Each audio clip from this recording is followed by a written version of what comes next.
আসসালামু আলাইকুম। বাংলাদেশ বেতার, সিলেট। সংবাদ পড়ছি কুমকুম হাজারা মারুফা। জাতীয় জন্ম মৃত্যু নিবন্ধন দিবস পালিত হচ্ছে আজ। প্রতি বছরের মতো এবারও স্থানীয় সরকার বিভাগ এবং ইউনিসেফ বাংলাদেশের উদ্যোগে সারা দেশের মতো সিলেটেও দিবসটি পালিত হচ্ছে। 1873 সালের 2রা জুলাই ব্রিটিশ সরকার অবিভক্ত বাংলায় জন্ম নিবন্ধন সংক্রান্ত আইন জারি করেন।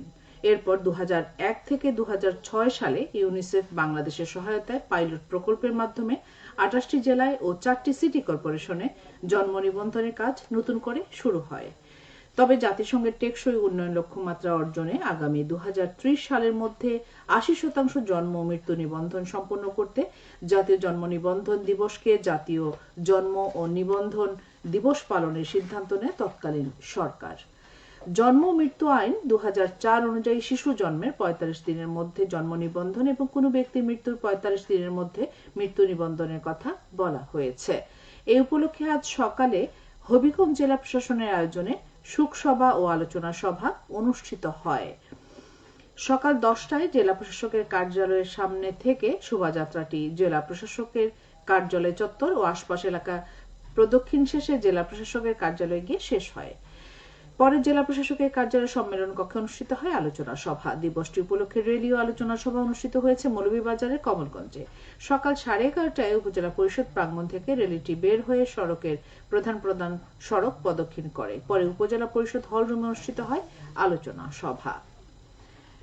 সিলেটের একটি রেস্টুরেন্টে আজ যৌথভাবে অভিযান চালিয়ে বিভিন্ন অনিয়মের কারণে 30,000 টাকা জরিমানা করেছে ভোক্তা অধিকার ও নিরাপদ খাদ্য সংরক্ষণ অধিদপ্তর।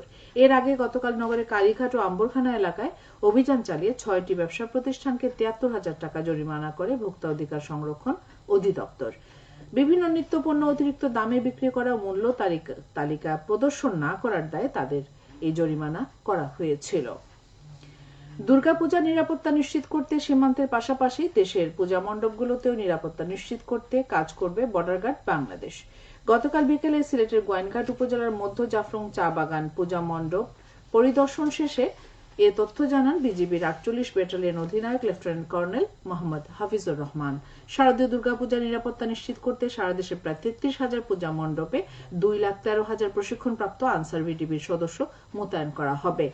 গতকাল আনসার ও গ্রাম প্রতিরক্ষা বাহিনীর মহাপরিচালক মেজর জেনারেল মোতালেব সাজ্জাদ মাহবুব এক সংবাদ সম্মেলনে তথ্য জানিয়েছেন। আনসার সদস্যরা আগামী 8 অক্টোবর থেকে 13 অক্টোবর পর্যন্ত 6 দিন পূজা মণ্ডপের নিরাপত্তায় নিয়োজিত থাকবে। এদিকে শুভ মহালয়ার দেবীর আবাহন শেষে এখন মণ্ডপে মণ্ডপে দেবী বরণের প্রস্তুতি চলছে। কৈলাস থেকে মর্তলোকে আসবেন দেবী দুর্গা। এই উৎসব ঘিরে মণ্ডপে মণ্ডপে চলছে শেষ মুহূর্তের প্রস্তুতি। প্রতিমা তৈরিতে মাটির কাজ ইতিমধ্যে শেষ হয়েছে। এখন রং তুলির আঁচড় শেষে প্রতিমা মণ্ডপে নেওয়ার অপেক্ষায় সবাই। দম ফেলার সময় নেই প্রতিমা শিল্পী ও আয়োজকদের। বিভিন্ন মন্দিরে এখন চলছে থিম ভিত্তিক সাজসজ্জার কাজ।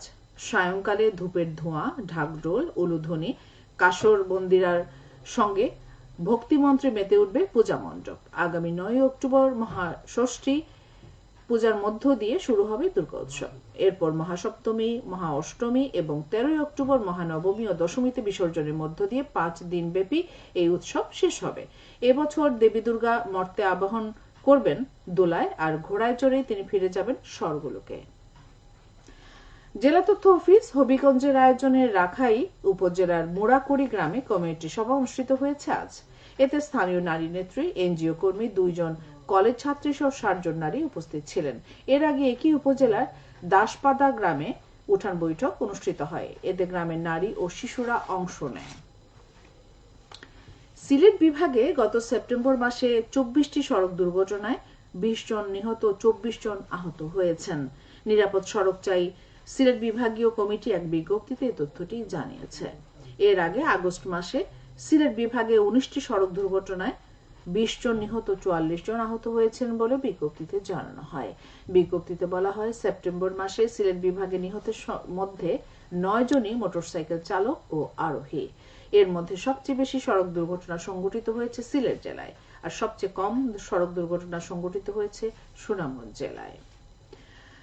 হবিগঞ্জের চুনারুঘাটে উপজেলা কৃষি বিভাগের উদ্যোগে 2টি মাড়াই কল ও 3টি ধান রোপণ মেশিন প্রদান করা হয়েছে আজ। সকালে 50% ভর্তুকিতে এসব কৃষি যন্ত্র বিতরণ করা হয়। এ নিয়ে উপজেলার চলতি অর্থ বছরে 12টি রিপার মেশিন, 15টি মাড়াই কল ও 8টি ধান রোপণ মেশিন প্রদান করা হলো। খেলার খবর ফুটবল।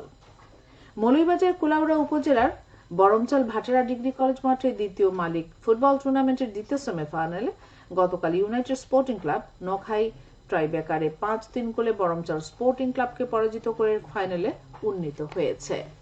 সবশেষে আবহাওয়া।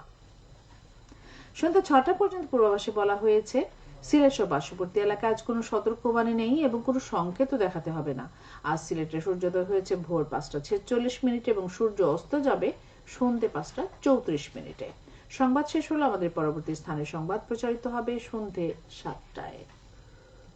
বাংলাদেশ বেতার সিলেট।